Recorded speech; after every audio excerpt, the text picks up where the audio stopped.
the Women in Leadership Lecture Series 20.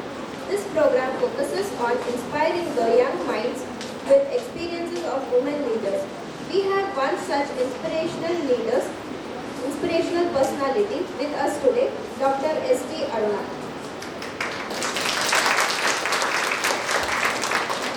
Dr. S.T. Aruna is currently working as Head of Directors Technical Secretariat and Chief Scientist, Service Engineering Division at Council of Scientific and Industrial Research, National Aerospace Laboratories, Bangalore, India. She has a master's degree in chemistry from Mysore University and she secured the first rank and won 4 gold medals. She obtained her PhD from the Indian Institute of Science, Bangalore in the year 1998. She has authored 135 research papers in international peer-reviewed journals, 9 proceeding papers, 11 patents, co-authored a book, co-edited 2 books and written 14 book chapters and 4 encyclopedia chapters. Her research papers have been well cited and her publications have an H index of 45 with more than 10,800 citations. Her current research interests include development of superhydrophobic coatings and plasma spray thermal and environmental barrier coatings for aerospace application, tape cast ceramic substrate for electronics application, nanomaterials, shape memory polymers, oxygen sensor and reversible solid oxide fuel cells for green hydrogen generation. She has guided 5 PhD, 18 MTech and 12 BTech students. I deem it as my privilege to welcome our resource person, Dr. Aruna Ma'am. I now request Madam Dr. Aruna to address the gathering. Very good morning to all of you. At the outset, I would like to thank the principal of this college for inviting me over here to share my research journey with you. Common sense. Am I audible? Now, what was this? Okay, so basically, like when I see you all, I go back to my days in the college. Like I did my BSc from a government college, women's college from Kolar, and later I went to do masters, and then at those days we did not have privilege like you people. You have now a lot of social media. You know what is happening and everything. Every information is at 20. So those days were very different, and from a rural background, I have come up in a rural background, and only I did not know about even Indian Institute of Science when I was doing my masters. And it was one of my teacher who brought a paper cutting and asked me, okay, next month there is going to be, I think it is in January it comes, I think. So he told that there will be an exam which will be conducted in Indian Institute of Science for PhD program. Why don't you people apply? So that's how I applied for my PhD, and then I can say like me, there may be many people who may not know their potential, So many times we think that we are not capable or something. So I feel that God has given everyone some great gift. Maybe it is unique. Each one has a unique quality, so which you have to identify, and you have to prosper in that area and take reach to greater heights. I feel that in this world, there is nothing like, this field is superior or that field is superior. Don't think that only people who do computer science or who do medicine or who do medicine are capable, they are the best ones. Don't think that, and ultimately, it's not the money what you make in your life. It is going to be the happiness what you get by doing your work. Whatever you do, you should have happiness. So that should be the motto, and also, irrespective of the field, if you really work hard and you have perseverance, you pursue that, no problem. So if you pursue that as a career, irrespective of any field for that matter, you can come up in life and you can shine in your life. This is a message I want to give, because I also studied a BSc, MSc, and people think after MSc there is no life, you have to take up a teacher's job and settle down in life or do B.Ed or something. something like that. It's not like that. There are a lot of opportunities once you do a PhD, and that too you do from a well-recognized institution, wherein you get lot of recognition. The work what you do is recognized worldwide. Okay, I never dreamt that I will be in the top 2% of world scientists in material science research. So, and also I never expected that if I put my name, my village name also, like if I put my village name Singanahalli, if I expand my name, you can find about myself. That is the kind of thing what you can grow in your life. It's not for boasting that something. My brother is a doctor, so if I put his name, you don't see anything in the movie. Because there are so many doctors, okay? So that's why I don't think inferior about any of the courses what you take. Irrespective of the course, you can really do well, okay?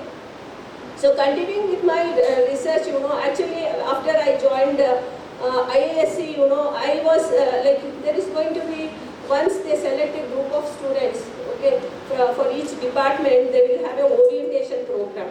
There the faculty will talk about their research, and then you have to choose your guide. Based on your marks, what you have obtained in your interview, and the number of students opting for that guide, it will be decided who will be your guide. So it so happened that I listened to one talk by Professor K.C. Patil, who has really done a marvelous invention. It is a serendipity. You know serendipity? Anyone? Serendipity is nothing but accidental discovery. Okay? Accidentally they found out something in the lab. That process is called a solution combustion method, wherein it works on the concept of fire triangle. You know fire triangle has how many components? You know the fire triangle, no? An oxidizer, a fuel, and an ignition source. If you have all these things, you can produce fire. Using that same concept, they developed. It was an accidental study wherein once one student was asked to prepare one complex. I think chemistry students know about complex coordination chemistry. So he was asked to prepare a complex of aluminum nitrate with urea. Usually complexes are to be made very slowly. You should not use external heat and so on. The student was in a hurry to go and play in the evening. He just put it in a furnace which was already heated. He never noticed about that because he was in a hurry to go and play in the evening. So next day when he came back, he saw that the full a container was full of something like a popcorn-like material. Usually students, as children, when we make some mistakes in the family, in the house or in the college or in the research lab, you hesitate to go and tell about your mistake, what you have done. So there will be sometimes magic in a mistake.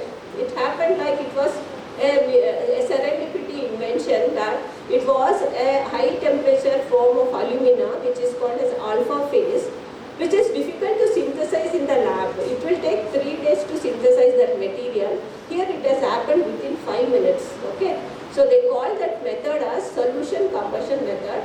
Now this method has spread to different corners of the world. Everywhere they are using this method for the synthesis of nanomaterials. Okay, so I wanted to work on that field, and I insisted my professor that I want to join you, but he was not willing to take a student because he was retiring in 3 years. But I did not leave him because I wanted to work on that. So I almost went to him almost in a week. Every day I went and showed my face to him. Finally, he decided that he will take me as a student, and I was asked to take one co-guide, and he put a condition that you have to finish in 3 years. I kept up my promise, even though I went to my native place hardly. I will go in the night, even it is a festival, just finish the festival and come back. By afternoon I am back in the lab. So I kept up my promise, and within 3 years I finished my PhD, and then later on I got married. By the time I completed my PhD and immediately got married, and later I applied for a lecturer job in Bangalore University. At that time, even though my marks were highest and more than the other candidate, I had a PhD, I had some papers, somewhere some politics happened and I was not selected. So at that time my husband told, don't feel bad, you can go abroad and do a postdoctoral fellowship. So I went to Israel, I worked there for 1 year, I worked on some dye-sensitized solar cell materials. I got a real good opportunity to work in a country. Israel is one of the best countries to do research. You have everything there, and people are very intelligent and very good people, and they really like Indians. So I had a good time. I learned a lot of things, and in one paper I could 1 year I published almost 6 papers there. That kind of that atmosphere was like that to work. And later I came back, and then I was working in IASC for 1 or 2 years, and then there was a call for a scientist post in NAL, that is a Council of Scientific and Industrial Research, National Aerospace Laboratories, where they work on aircraft related technologies. So there is a coating division, so I got a appointment there, and then I started my research career, and I started working on a lot of things. I expanded from my knowledge, what I gained from my PhD days. Then, the mandate of CSCR is like, when you join that organization, you have to work on technologies related to that core field. So I had to orient my research towards the aerospace field. So we developed a lot of coatings for aircraft and so on. And then our mandate is also to develop technologies for industries. So we developed some technologies for industries. One example is alumina substrates for space electronics. Space electronics, they have to withstand severe conditions, high temperature, cold temperature, and so on. So those substrates should be stable unless they bring the electronics. So all those substrates were imported in the country, and now we have made that in-house in the country, and we did not have a sophisticated equipment to make such kind of tapes. We built our own equipment. Usually such kind of equipment, a basic equipment will cost like 20 lakhs in the market. We made it with 1.5 lakhs in the lab. So I just want to tell you this because we should not think that something is a hurdle for our growth or research or whatever. Even at home, you should not think something is a hurdle for you. You can always find some way to overcome that, and you can achieve that. So we made those substrates and we transferred that technology to an industry called as QMI. Have you heard about that? It's called as Carborundum Universal Limited. It's a famous ceramic company in Hosur. Now they are manufacturing those substrates and giving to industry. Particularly they are supplying to ISRO. All ISRO, they will make all these electronics items. The chips and all are made on ceramics. So this is one technology. And later we also did one technology called as oxygen and NOx sensor for automobiles. With a lot of pollution, government is having a lot of regulations. That is called as Bharat stage. Okay, we were in Bharat stage 4, and now we have jumped from Bharat stage 4 to Bharat stage 6. So where it is mandatory to fix oxygen and NOx sensors for cars, two-wheelers, and NOx particularly for trucks. So that sensor technology is not available in the country. We have made that technology and given to industry. Now they are manufacturing it. Similarly, future, we are all going to, after maybe another 30-40 years, there won't be any fuel. That is, the petroleum products will not be available. Then how do we lead our life? So one source of energy is called as the fuel cells. Fuel cells are nothing but they combine hydrogen and oxygen and give out water and electricity. Okay, so there are different types of fuel cells. So we have made something called as a solid oxide fuel cell. It is nothing like a battery. So the difference is in a battery, all the chemicals are stored inside. The fuel, the oxidizer, electrolyte, everything is stored inside.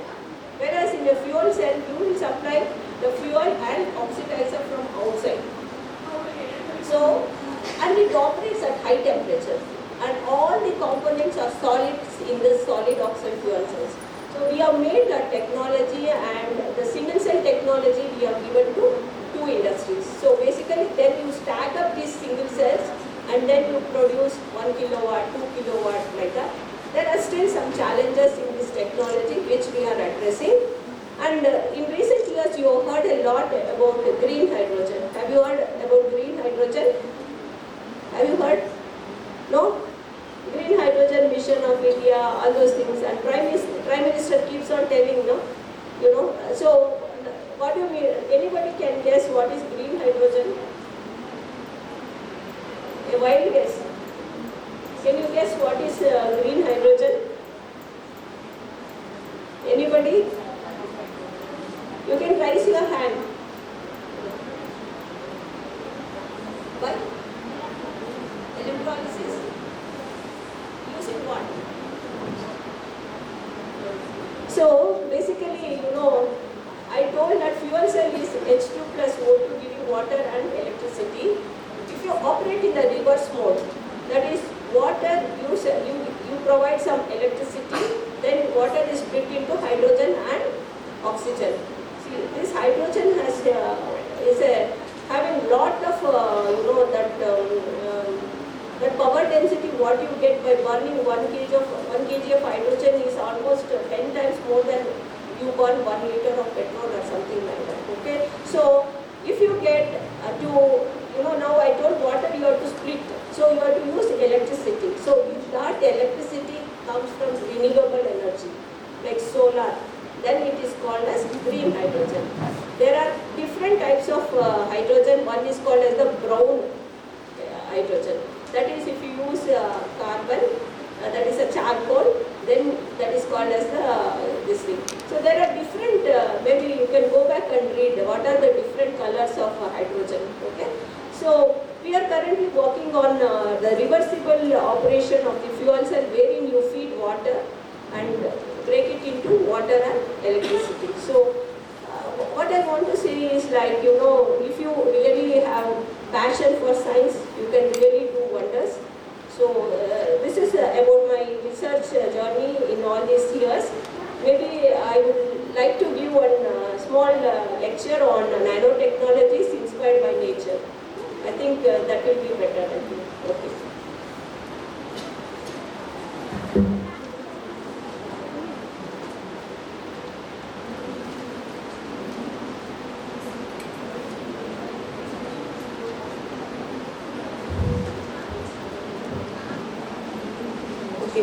Am I audible? Okay. So basically, I will be telling you about in my talk about nature-inspired nanotechnologies. Okay, an overview. So you know that they say there are 3 I's for this new millennium. One is the information technology, the biotechnology, and the nanotechnology.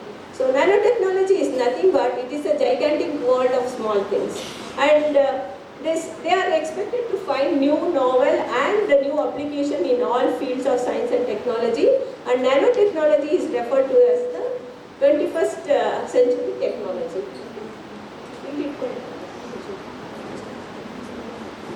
So I think you all know what is nano. So nano means dwarf, very, very small. So 1 nanometer is nothing but it is 1 millionth of a meter, and nanoparticles, so generally when you say nanoparticles, it's not that 1000 nanometer also is not a nanometer, only those particles which are, those dimensions which are less than 100 nanometer are referred to as nanomaterials. And what is nanoscience? So nanoscience is defined as the study of phenomena and manipulation of materials at molecular and macromolecular scales where properties differ from those that at larger scale, and nanotechnology is nothing but you use the nanoscience and make products and use it for the societal benefit. Okay, that is called as the nanotechnology. So nanomaterials, they can exist in 1 dimension, 0 dimension, 2 dimension, and 3 dimension. So they are, for example, if they are in 3 dimension, they are called as crystallites. If they are in 2 dimension, they are called as layers, and 1 dimension, they are called as filament, and 0 dimension, they are known as clusters. And particularly for various applications, nanomaterials less than 20 nanometer are desired. So there are some myths about nanotechnology. Some people say that it is a brand new field. Okay, and the people also say it's a very focused field. and then it's a simple solution to complex problems, and then it's dangerous, and okay. And the fifth myth is it is dangerous. Now let us see whether all these myths are really true or not. Okay, first one, let us see that what is nanoscience and nanotechnology. It's an interdisciplinary endeavor because nano is like, not only chemistry or physics or biology or this thing. It's a culmination of all branches of science and engineering. Only when all these branches of science and engineering join only, then only you can get a nano product. So that's why it is called as an interdisciplinary science. So one of the myths is disproved here. Okay. So next, let us try to imagine how big is nanometer or how small is nanometer. So they say that to cover a football field with a 1 nanometer thick layer of paint, you just need 1 tablespoon of the paint.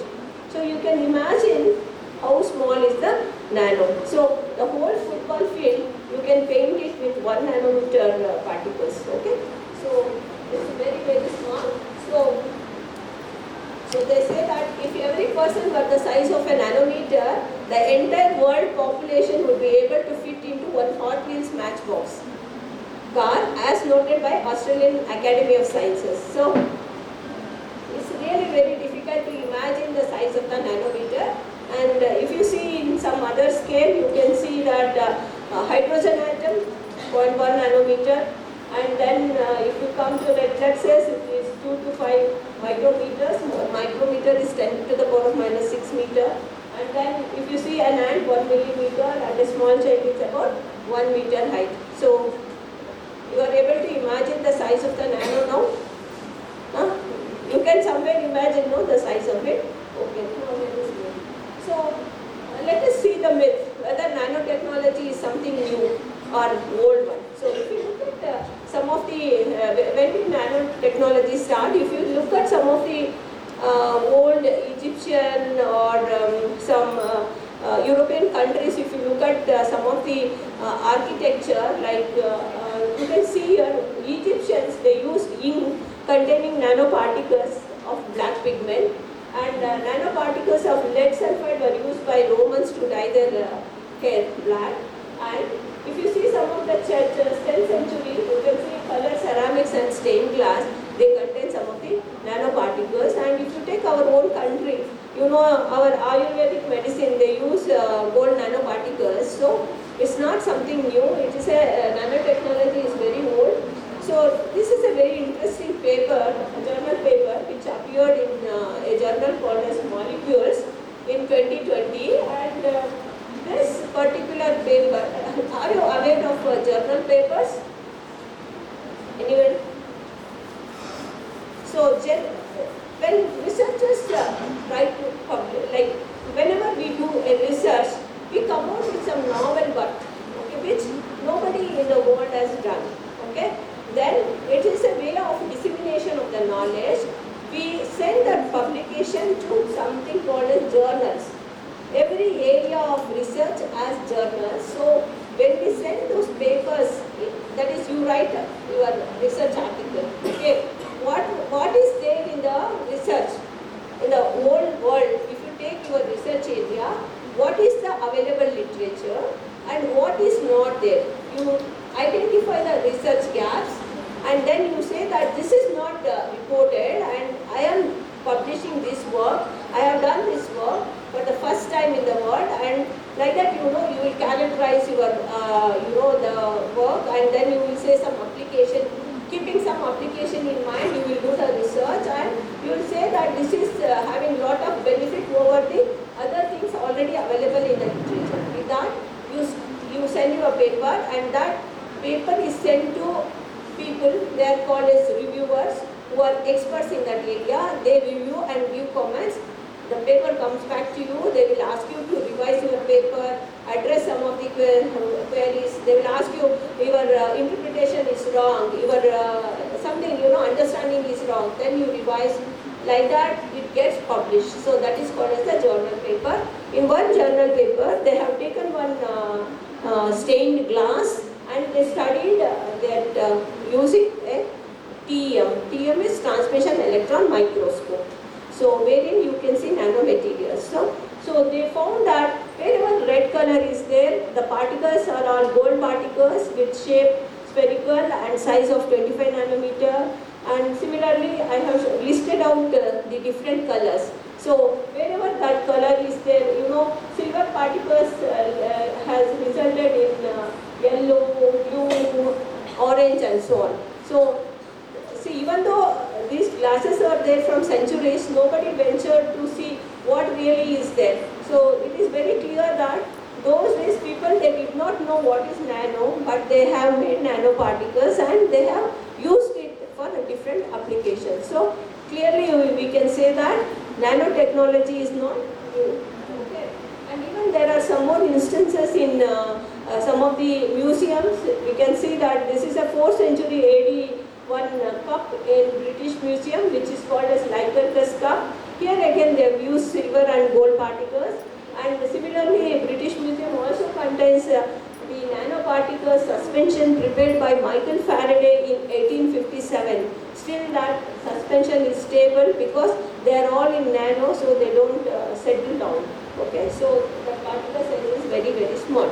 So after so many years of centuries, nobody really thought of nano. So only in 1959, one famous scientist, is a Nobel laureate, Richard Feynman. He gave a talk in American Physical Society, which was organized by Caltech. So in that he said, I quote, so he said that the principles of physics, so as far as I can see, do not speak against the possibility of moving things atom by atom.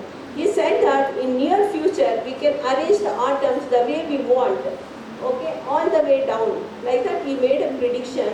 And he also speculated on how to write information at atomic levels and how to construct atomic size machines. And later in 1974, a Japanese scientist by name Norio Taniguchi, he introduced the word nano for the first time. Nanotechnology, that word was used by him. And later, with the invention of the carbon nanotubes, Sumio Ichima and some of the scientists, they started using this in the Jumbotron lamps. And later, lot of inventions happened on the buckyball fullerenes, carbon-based molecules, and they got Nobel Prize. Robert Grotto and Smalley, they got the Nobel Prize. So okay, after that, lot of research happened, and again, after the prediction made by Feynman, 1959, it was in 1981. You can see here, IBM is written, right? So IBM company scientists, they used xenon atoms. The periodic table contains, what is a xenon? Yeah, it's a very good, noble gas, okay? They used the xenon atoms, they arranged the xenon atoms the way they want. They arranged it as IBM. Okay, the prediction made by Dr. Richard Feynman came true because they used an instrument called a scanning tunneling microscope. So using that, they picked the xenon atoms one by one and they arranged it. So you see how the prophecies made by great people have come true. Okay, so this is the scanning tunneling microscope principle, which has a tungsten filament. That is the tip is like 1 atom wide, and it will basically like you play tie your eyes and start searching. Like that, the tip will move on the surface and it will identify the contours. The variation in the current is noted down and you see the images. So how do we make these nanoparticles? We can make nanoparticles in two ways. One is physicist approach, one is chemist approach. Physicist approach is called as the brute force method, wherein you take a big particle and start breaking into smaller ones until you get nano. And whereas the chemist approach is called as the building up approach. So we use test tube, start with small atomic levels, you start growing into bigger ones. So here in this cartoon you can see how in 1994, I think, 92, when I was doing my PhD, this is one of the papers I read, and I retained that cartoon because I liked it very much. The physicist approach and the chemist approach, those days we did not have the softwares to write, and Jeffrey Woolsey is a famous scientist who has drawn this. So you can see the difference of making the materials. You can easily remember how to prepare the nanomaterials. So generally by decreasing the particle size, you can have better properties like catalytic properties, mechanical properties, electrical properties, and so on. So, and you can use these materials for a lot of applications like sensor application, separation technology. You know, lot of pollution is happening. So, particularly water remediation and all, you need nanoparticles. And information technology has made lot of advancements. You know, when we were small, like for taking a photo, you need a camera. For listening to a song, you need a tape recorder. Like that, you know, for every work we had a different instrument. Now everything you have it on your, palm. You have the mobile, wherein you have. This is because the advancements made in the electronics, nano electronics, has reduced the size of the devices. So that's why we are seeing lot of changes. So already some of the nanomaterials are used in various applications like medicine, construction, food, and so on. Particularly nanofilms in the form of coatings are used in water repellent, anti-reflective, self-cleaning, ultraviolet, scratch resistant, and so on. And these are some of the nanotechnologies which is already there in our lives. As I told, nanoelectronics already we have. And some tennis balls, they are coated with nanostructured layers inside so that they stay bouncy for longer time. Tennis rackets, they are making using the carbon nanotubes. They are reinforcing the carbon nanofillers so that it is lightweight and it has higher strength and so on. And socks that contain antibacterial nanoparticles are also being used, and also cosmetics they are using this, and the sunscreen and lotion they are using the nanoparticles. When we were small, we used to see the cricket players when they are playing, they used to apply some white patches. We were wondering what it is. Now also people use that. They are all sunscreen lotions. Now the particles size has reduced so much that you don't see the color, because of that. Now also they are using. But those days we used to see like what is these patches they are applying, like that. We used to make fun. Similarly glasses and so on. And also nanotechnology has made into space also. They are using the electronic nose. Why do you require electronic nose? Anybody can tell me? You can guess it? For smelling, that is fine. Why do we want to use them in space?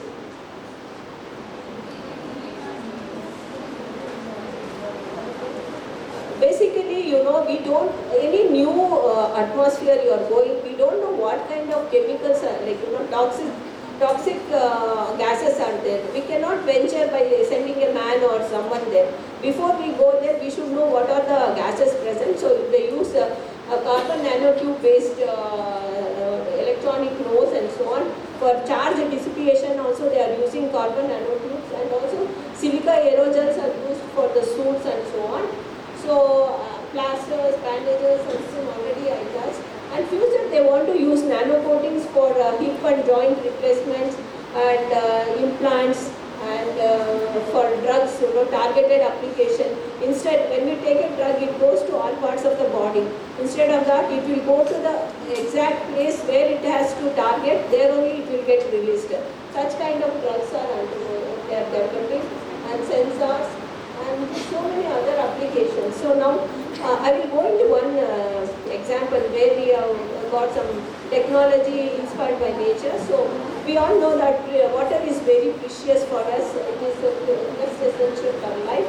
So water is the driver of nature. So apart from that, water also is creating some problems like the biofouling. In ship industry, one has to spend a lot of money to remove the biomass formed on the hull and all. So these statistics are all from US, and it's very, we should accept this. In India, we won't have such statistics. We are happy quoting others, okay? And we are not worried. Our politicians are not worried about our this thing. They are worried about themselves. Okay, and similarly, pipeline corrosion is happening, wherein you have to spend a lot of money. Bridges sometimes collapse. So all these problems are because of water. And some of the countries, particularly America, Canada, and all, they are all cold countries, and they have the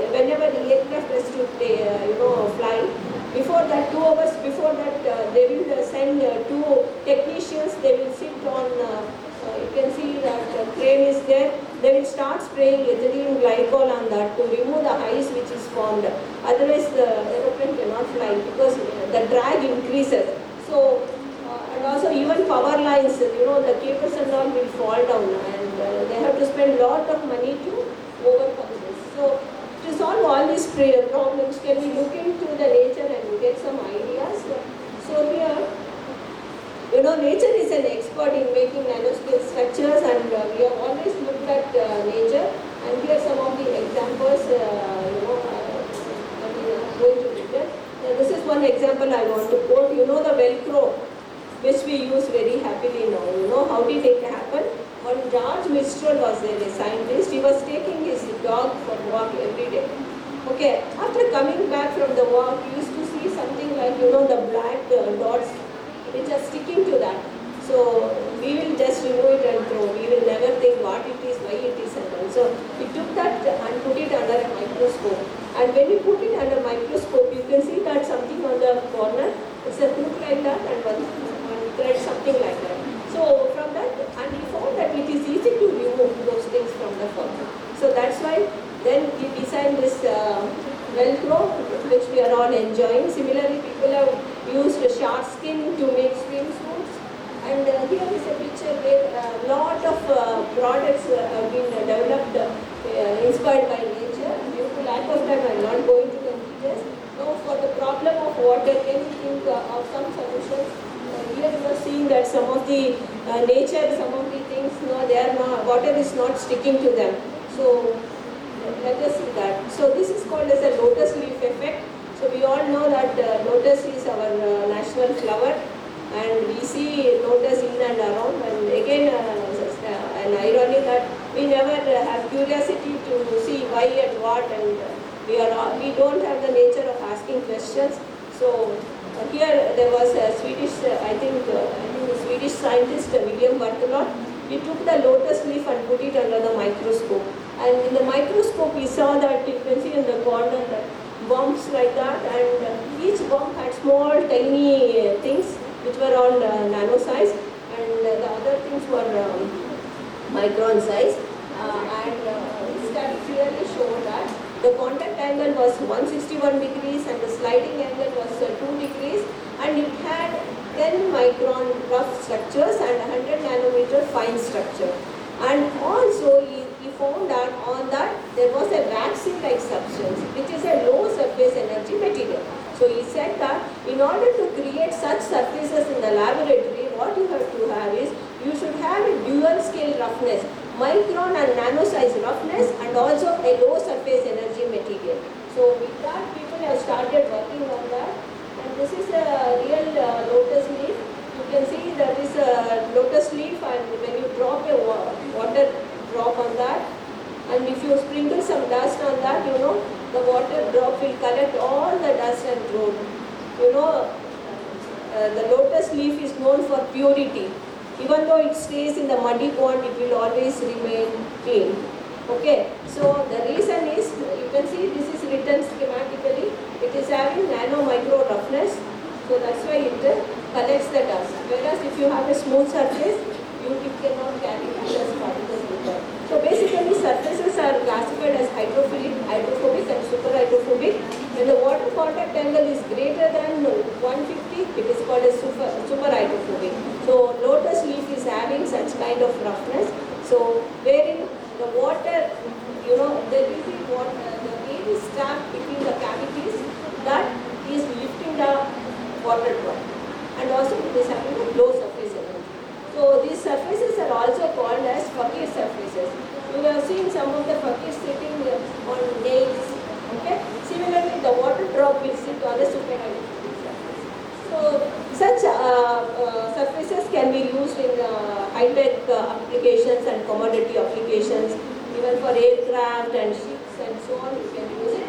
So this is one example. I am just showing how to make it. Here we have taken one high surface energy material, PVDF you have heard, or Teflon you have heard. It's a low surface energy material. That's why we have the non-stick pans and all. So such surface we have taken. To create that roughness, we have used plasma. So we have etched and then we have got the super hydrophobic property. So this is one example which is stable. Similarly, we have used some silica nanoparticles are added so that we create roughness. PVDF is a low surface energy material. So we can easily get that. So we have used such, developed different types of coatings in our laboratory and try to use. I will just give you another example. Due to lack of time, I will not make that slide. Recent work, what we have done is, you can see that all these coatings don't have the durability. After a few rains, or if you put these coatings outside for rain and all those things, after a few rains and all, it will lose the property. In nature, the lotus leaf, even though you go and rub and remove all the things, after 1 week it will again regain. So man doesn't have that capability to make it. So, but however, man has never left the challenges. He has taken those challenges. They are trying to use something called as self-healing materials. So they will use some capsules in which they encapsulate this low surface energy material and some nanoparticles, so that whenever something ruptures, these particles are ruptured and it will release and it will cure and the coating gets replenished. Similarly, in our lab, what we have done is we have used beeswax. Honey beeswax. It is a low surface energy material. However, when you use that coating, you try to make a coating by using a solvent, and to create roughness, we have had silica particles. However, it does not have that proper adhesion. You would have noticed that, no? It's a waxy-active. So for that, we have used some silane, modified it. And the beauty of this beeswax wax coating is that you make a scratch. Okay, it will lose its super hydrophobic property. But you heat it to some 50-60 degrees, the wax will melt and fill those areas, and again it gets replenished. So very easy ways of doing that. Even the thermocol, what you are using, the cups and all, what you are using for drinking tea, coffee and all those things also can be melted, which is again a low surface energy material. Then you put, this is nothing but polystyrene actually. You put some of the nanoparticles, like calcium carbonate, whatever available, you put it, you can make the super hydrophobic coatings. Such kind of things. I saw one WhatsApp one video wherein one person used and he tried to fill the gaps in the rooftop, so that he was repairing that. So there are so many ways to use such kind of coatings for different applications. We have tried to use the pipe intake part of TVS motors. Then the tiles and the bamboo, some of the places like Assam and all, they use bamboo buildings and they are immersed in water for several days. So we can increase the life of the bamboo houses and all by using such super hydrophobic coating. Similarly, whatever we are using on the houses, that thatched houses and all, we can also coat these coatings and prevent the formation of the algae formation and all those things. So these are some of the examples. It's not from my lab, it's from different labs. It is from Oak Ridge National Laboratory. You can see a coated and uncoated region of the cables. You can see that the ice is formed there, the uncoated one, ice is not formed. So similarly, this is coated and uncoated and put it in water and you can see the algae formation. Similarly, one side of the plate, one side it is coated with the super hydrophobic, other side is not coated. You can see that the other side it is rusted, whereas the super hydrophobic coated side is preserved. So we can think lot of applications like for shoes, mobiles and so on. So lot of applications can be seen.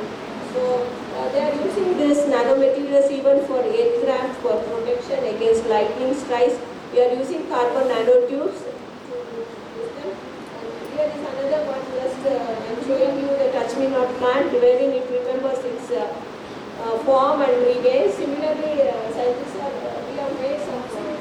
They are used in marking applications, in satellite applications and all. We are using that. So we made in our lab some polymers which can remember their shape and they can be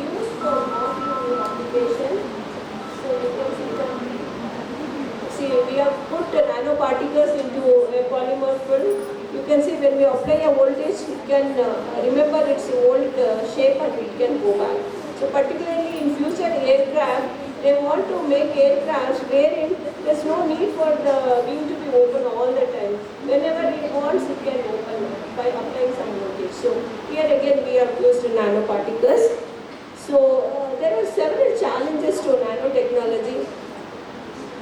We cannot make in large scale, that is one of the problems, and if you make it in powder form, no, they are very small, they fly and they will enter the lungs and so on. How to mass produce, this is one of the challenge. More than that, they tend to agglomerate. When they are in nano size, they come together and they become a bigger particle.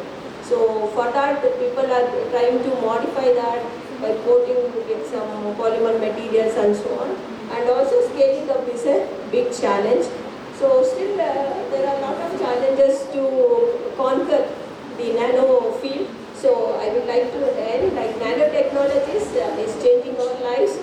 Already some of the nanotechnologies are there, and lotus leaf inspiration is an inspiration for creating super hydrophobic surfaces. From lotus leaf we learned that what we require is low surface energy and micro nano roughness. We can create such surfaces in the laboratory, and we can find lot of applications for such kinds. And aerospace also people want to use it, but there are lot of challenges. We have made a coating which is compatible with already used paint. Polyurethane is the paint which is used on the aircraft structure. So we have modified the structure and we have made the super hydrophobic coating. However, when we do such kind of coating, there is a small increase in the drag of the aircraft. We have measured that also. Like we have used an aircraft model. We have made the super hydrophobic coating and put it in something called as a wind tunnel. Have you heard about wind tunnels? Maybe not. So wind tunnel is like they will simulate the conditions what is happening when the aircraft is flying. That kind of air speeds and flows and pressures are simulated in a chamber. That is called as the wind tunnel. So we make an aircraft model, coat it, and with and without the coating, and we are doing that. So our study clearly showed there was 1% increase in the drag with this kind of coatings. However, in order to reduce the drag, we have to create some kind of short skin-like features on the paint. So that work we are pursuing that in our future work. And so basically durable and robust super hydrophobic surfaces is still a challenge, but we have achieved say like you can rub it some 200 times, 300 times, and we also subject them to severe humid conditions, the sunlight, like that. We have xenon accelerated weathering testers where you place these coatings and subject them to those tests. Fairly we have made good progress in that. However, still there are some challenges to overcome. So I can say that nanotechnology is not a myth, but it's becoming a reality. So my message is it is not impossible. Think beyond the possible. Everything can happen. And wouldn't it be nice if more materials could be self-cleaning, water repellent? So can you think of some? If there is just 2-3 minutes, I can show one video and end my talk. So I thank you all for your patience hearing. So that we do.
So I think you really saw some of the different ways people are trying to use it. There are so many ways we can use it. So I think I have a meeting, so I have to go quickly. So I will wind up my talk. If one or two quick questions, I will take it. Thank you very much.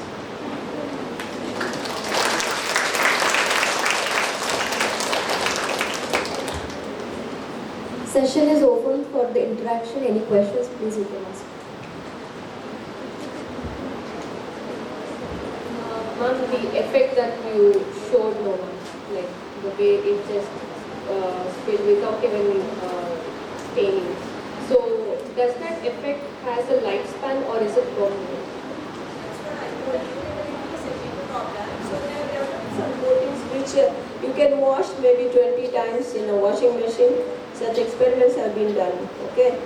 So particularly this kind of clothes would be useful for soldiers and all who cannot really wash clothes and they are in the battlefield or in the borders and such things. It's useful. And also for the mats wherever we are using, it will be very useful to use.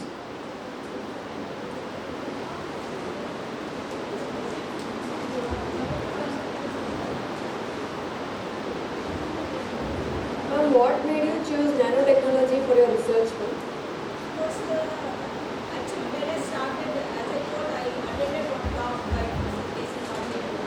I found that the process what he was using to make nanomaterials was very fascinating to me because it's very simple, very fast. It doesn't require any sophisticated equipment. Within 5 minutes you can make that material. Today I didn't have much time to show you those things. So maybe in future or sometime I can really share that. And it was an upcoming area and that's why I chose that area.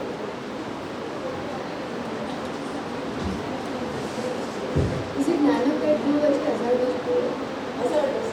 No. If you see anything in this world, how you use it? You can use it for good purpose or bad purpose. How do you handle? It's not hazardous, but while you are handling, you have to take all the precautions so that when you are doing an experiment, don't be lazy, don't wear a mask. And I see in my lab also students, I have to go and tell them, please wear mask, please wear gloves and all those things. And also, whenever you do such kind of reactions, you have to do it in a fume cupboard, wherein you have the suction to remove that. So, unless you should take proper care, then you can handle. Thank you, ma'am. Due to shortage of time, we are winding up this session. Thank you so much. Sorry, I have to really leave. I have a meeting at 2 o'clock. Okay. Thank you, ma'am. Your words of experience has ignited many minds to achieve more and more. I take this opportunity to thank college management, Principal Dr. Nagalakshmi B.N., Mrs. Rajeshwari, Coordinator, Women in Leadership Series, and our entire team for organizing this impactful session. I also thank all the staff and students of MLAC for making this event a successful one. Thank you all.